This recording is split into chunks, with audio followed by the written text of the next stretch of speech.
All right, everybody, welcome back to another episode of the GSD podcast. Caden Cleveland here, along with Bonnie Campo. I'm so pumped about our episode today. I'm pumped about our guest. We got a lot of really cool things to talk about. The Secretary of Public Safety, Tricia Everest, is joining us today. Secretary, thank you so much for being here. Thank you guys for having me. Absolutely. So, like I said, we got a lot of fun stuff to talk about, a lot of exciting things to talk about going on in just the cabinet area of public safety. Coming out of a pandemic and then going into some really cool things. So, sorry, I was going to say public safety is so much. Like when you say the cabinet of public safety, how many different agencies are really within that? You have a lot under your belt.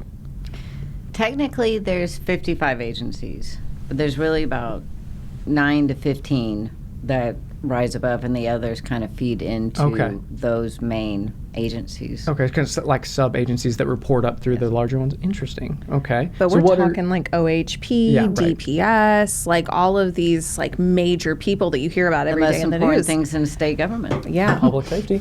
Big job. Public Big safety. job. That's right. Corrections, our first responders, emergency management. And like coming out of the pandemic, you all had a lot going on, especially with DSC, some old stuff, some new stuff. What's going on in that space right now? Well, I just want to applaud Governor Stitt, because from his transition team, which incidentally I did serve on in the criminal justice field, one of the questions that came up is data management. And no one was using the same data when they talked about incarceration or corrections. And at this point, mind you, we were number one in the nation for incarcerating men and women. We were gender neutral on that. Proud, sad. But we've now dropped to about number 5 under Governor Stitt. Right. Wow. And we have probably 5,520 less people in prison today than we did when Governor Stitt took office. Those historic commutations. The historic commutations, putting in the reforms, recognizing how we go up the river into the diversions and what we really recognize. And so my role with corrections is to go back to correcting. The true cost of incarceration isn't necessarily how much it costs per night in our state custody. It's the reincarceration. So, the recidivism is sometimes what you hear people... I call it reincarceration. It's 78% have been coming back through the front doors. That's an amazing stat right there, because truly, you can sit on the number that we hear a lot with working with legislators and things like that. They like to focus on how much it costs per night, right? But you're exactly right. The big data point is the recidivism, is the reincarceration Mine rates. is, so when we look at, and it all ties in together, but when we look at that reincarceration rate,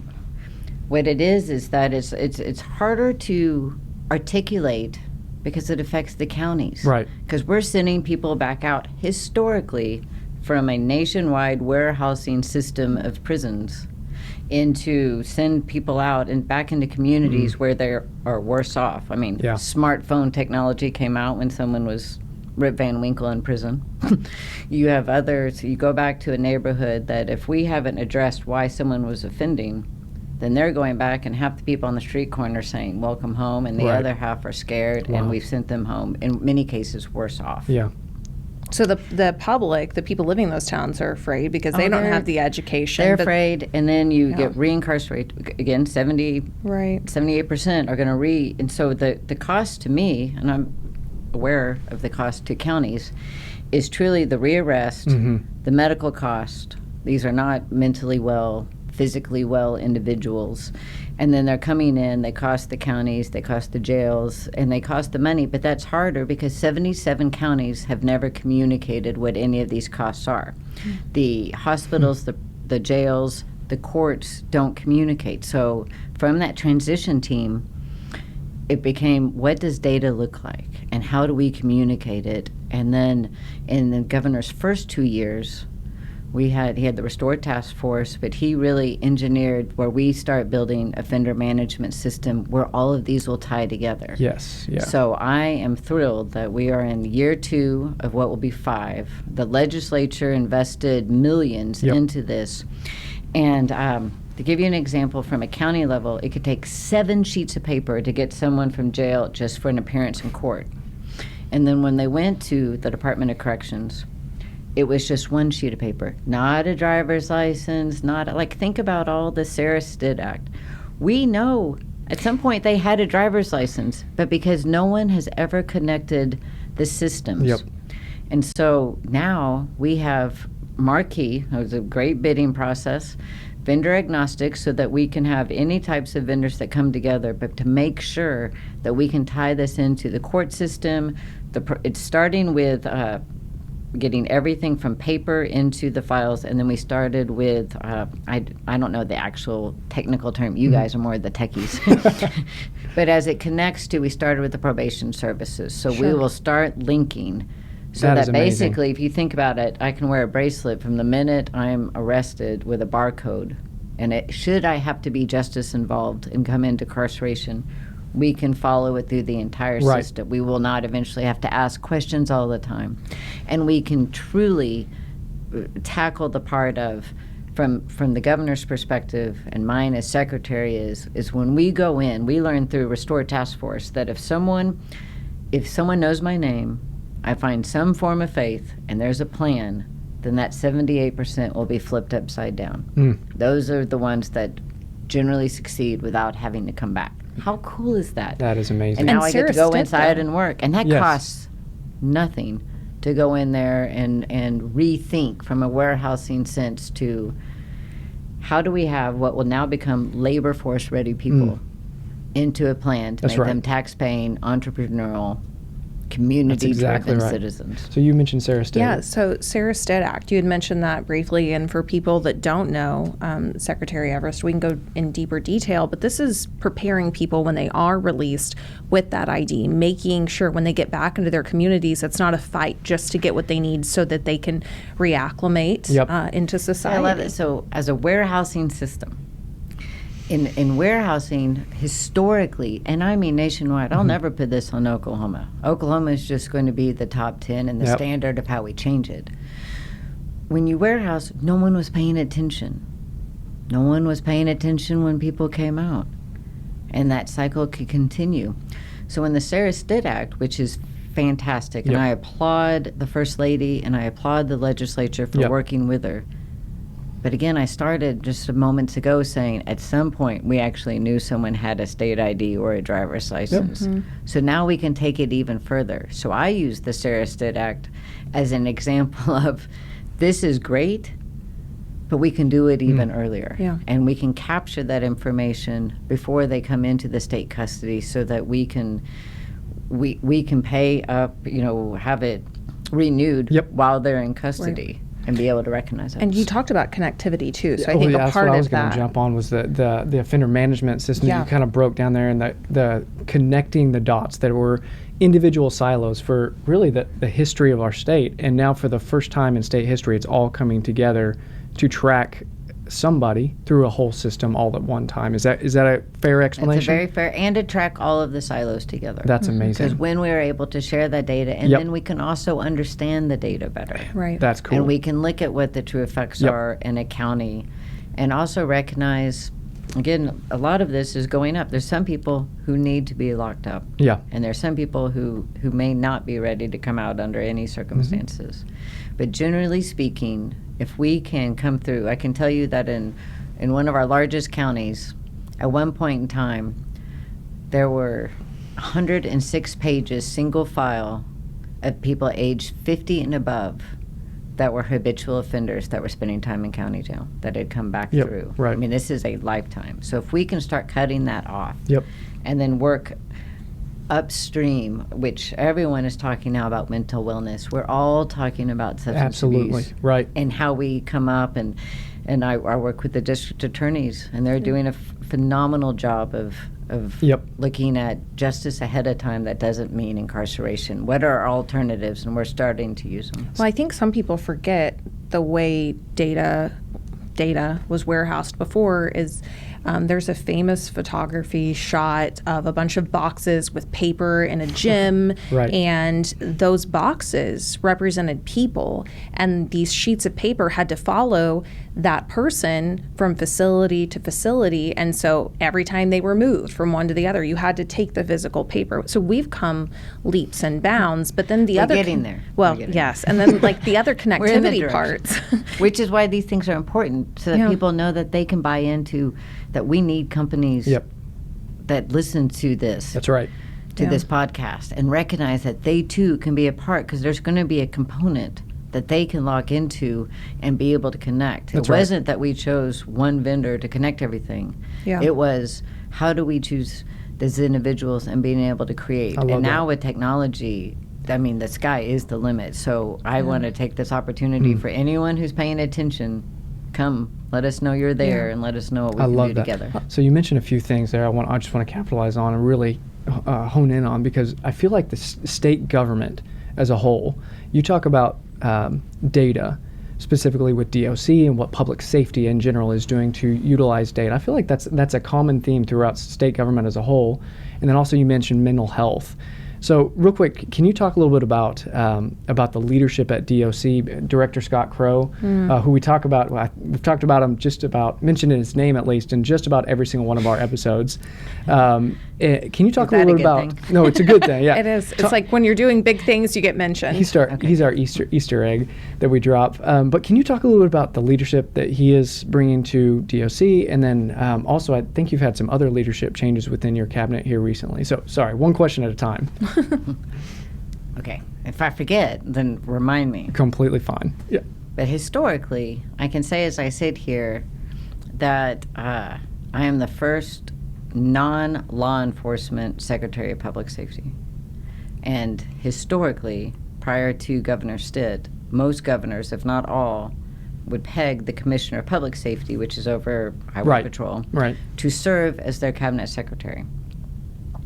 And if you think about it from a perspective of where we are today in Oklahoma and really innovatively wanting to change things and break that status quo and take things to the top 10 level, well, that individual could not, I mean, they're always going to be biased by the work that they have. And I can assure you the Commissioner of Public Safety has a lot to do and a lot of responsibility.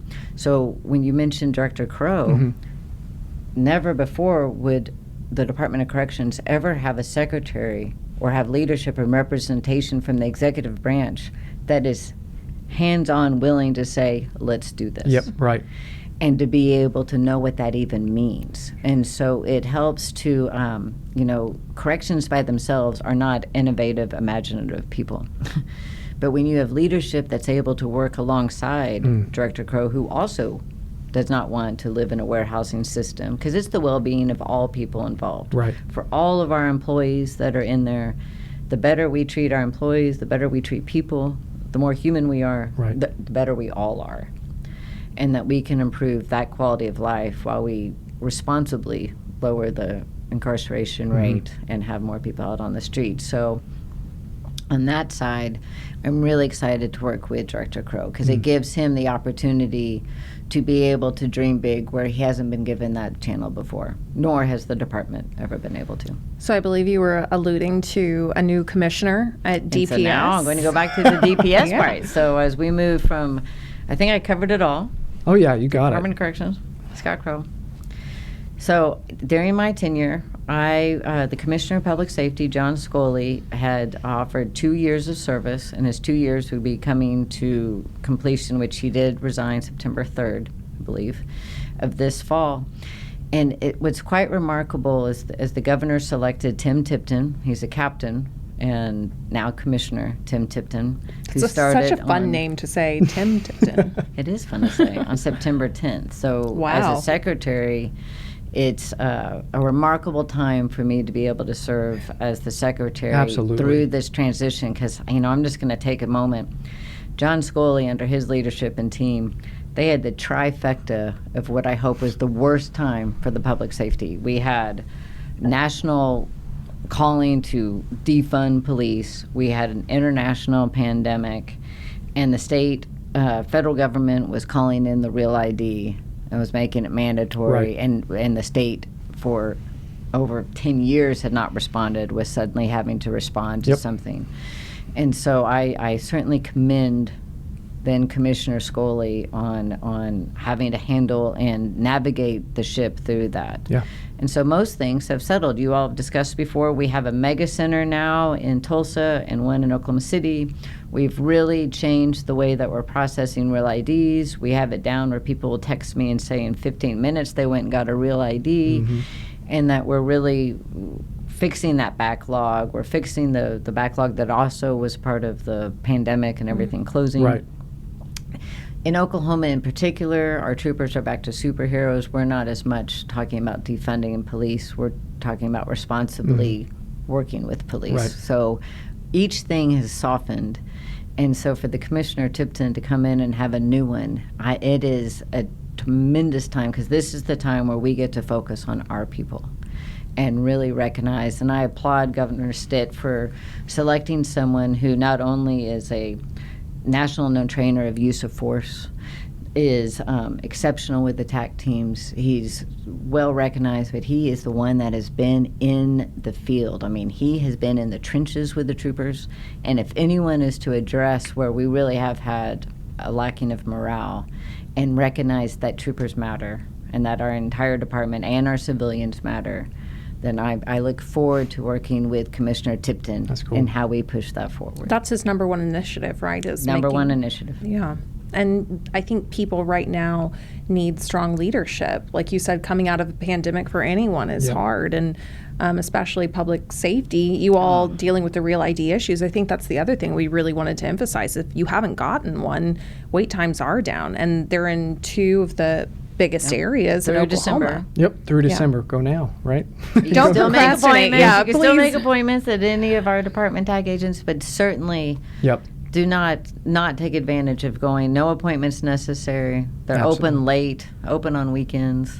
There's really no reason not to right now. I mean, I remember I tried to get my real ID beforehand, and it was go wait in your car in a parking lot at a tag agent, and this is first class service. I think we need to just move on from this whole discussion, because I'm getting PTSD of we had to wait for a test for COVID. Like, let's move on to where we are now. Yeah. But fall of 2021, I mean, we've got ground floor, and especially with the Department of Public Safety. That's right. I am really thrilled that we are where we are today and champion going forward. So things that have come out recently are mental wellness. You know, when we really address the mental wellness of all individuals. Right. I mean, we hear a lot about traumas that have come out. Well, our first responders in public safety, I mean, they can see more trauma in one day on the street, on the road, than most of us would in a year, if not a lifetime. And being able to recognize how do we best take care of our own, to know how that they handle, as opposed to disregarding where we just keep historically sending people out into the field. And I appreciate getting to learn from each of the first responders, the highway patrol, everyone in my underneath my cabinet, including corrections officers, that this is really becoming a top priority, that we recognize the quality of people and we start to take care of those that are representing the state and serving the state and protecting our streets the best. So No, that's amazing. it's exciting. Yeah, I can tell where your heart's at. There's a lot of empathy 100%, there. absolutely, and excitement and optimism around the whole area. Not even in public safety, across state government as a whole. I would say there's a lot of optimism right now. But so talk to us a little bit about some of your other agencies that are in your cabinet. I know you have a few other big ones. Emergency management is one that's in your Emergency management is one. Mark Gower is a great guy over there. Does some really cool things. What are some other things going on in your cabinet that you? So when we look at like Mark Gower, or it's also Homeland Security is under that. But we're the third. We have the third most natural disasters in the state of Oklahoma. But generally speaking, the federal funds go to the coast. Hurricanes, fires.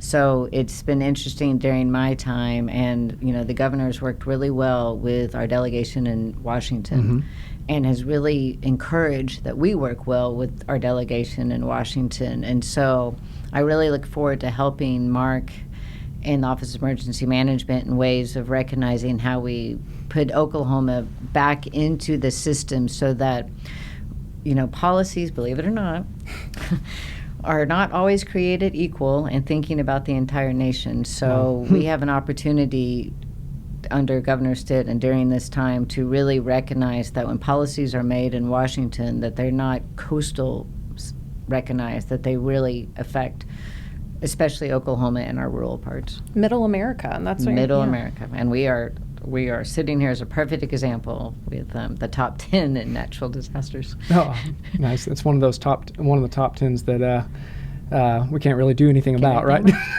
But we can in our response, which we do. That's right. That's exactly and so allowing others to recognize the response that we have. That's Hopefully right. we can provide more assistance. So I want to go back to something you were talking about when you were talking about DOC, and you talked about vendors and how they're a big part of the momentum and movement forward and partnering with private sector.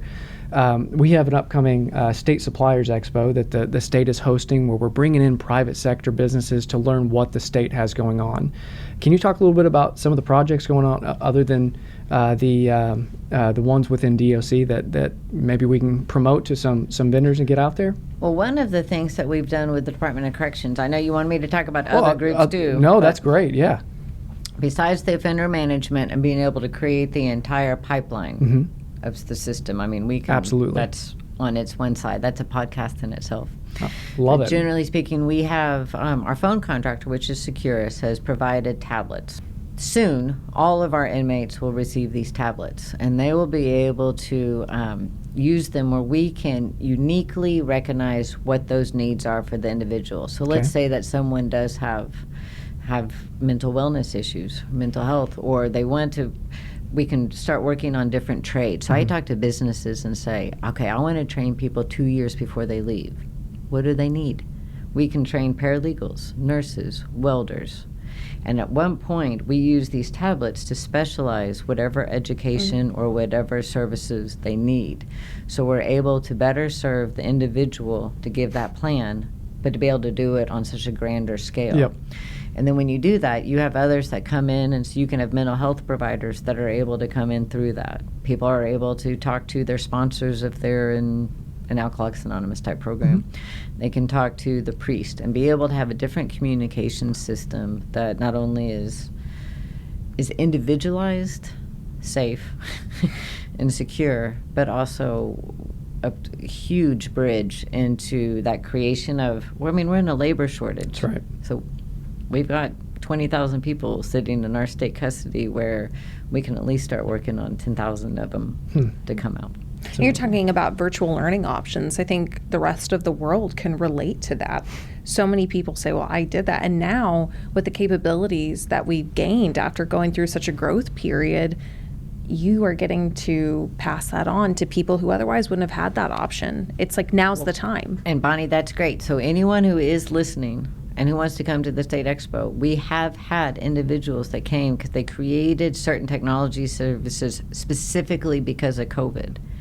And now that they have basically piloted and tested out their programs, we are sitting ready to be the recipient of what that trial and error was through, unfortunately, many people that were displaced during their academics. And that's all what the expo is. It's saying, let's get everybody in one room to drive better outcomes for Oklahomans, because whether it is in public safety or transportation or education, That's right. we really want everyone to connect. And so this is, hey, local economy, meet cabinet secretary, you guys work together. No, you all are very innovative in yourselves and leading quite the way. Well, first off, I just want to thank you, not only for coming on the podcast here to talk with us, to update us on what's going on in your cabinet, but for your leadership within the state. For you do in yourself bring a lot of optimism to the agencies, to very strong and clear leadership and innovative thinking. So thank you for all you're doing for Oklahoma. You can feel it, right? It's the Tricia Everest warmth. It's just like you bring that passion every single time. And I don't mean to butter you up, but I think strong leadership now is needed more than ever. So I'm also thankful for your time and your service. It is a privilege to be a steward of what I get to do during this time. I love it. Love it. Well, thank you again for coming on the show. Bonnie, anything else to add before we head just that way? If you guys are curious about the Secretary's projects, please check out the State Suppliers website, state your business. Oklahoma .gov/state your business. There it is. I just like the tagline, state your business. Hashtag state your business. There you go. Someone very Right, smart Krista? out there thought of it behind the scenes. But yeah, guys, it's going to be a great event, and there's so much more to look forward to coming out of public safety. I just know it. Yep. Absolutely. Well, guys, thank you so much again for listening in. Thank you. I hope you learned a little bit about everything Secretary Everest has going on. A lot of really cool, exciting things. Again, be sure to like and share this episode, all our different podcast platforms on social media. And I guess we'll see you again soon on the next episode of the GSD podcast. Thanks, guys. Thanks, everybody.